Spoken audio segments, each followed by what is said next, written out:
Hi, this is Derek with Boise Cylinder Head Services. Today we're going to go over a little bit about the 4.7, 3.7 Chryslers and their valve seat fallout issues. We see this all the time. We rebuild these heads all the time. And today we got an example of what it looks like when one of those valve seats falls out.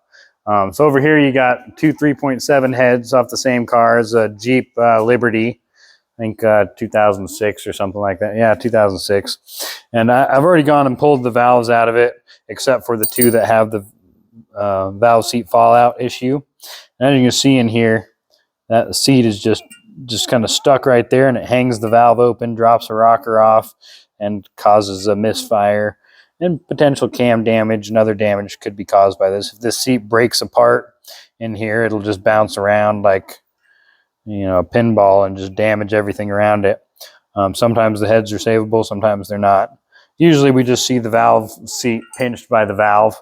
So what we do to fix this problem is when we tear it down, we pull out all the seats, kind of like we have over here.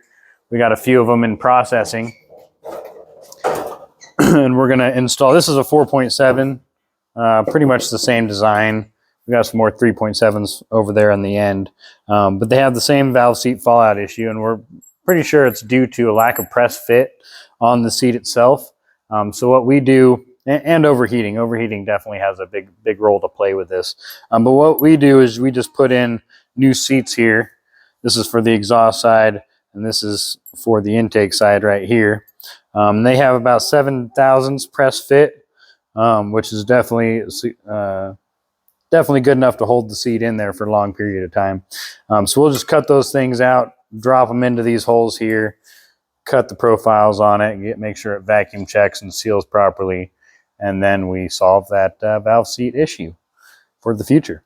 So all our heads that we do, 4.7, Chryslers, 3.7s, even the 5.7s, the earlier Hemi versions, we do the same thing too because they're known to have this valve seat fallout issue. That's all we got for this video today. Thank you for watching, and remember to hit that subscribe button and like button, and the bell notifications if you want notifications for all our videos. And remember, it's all in your head.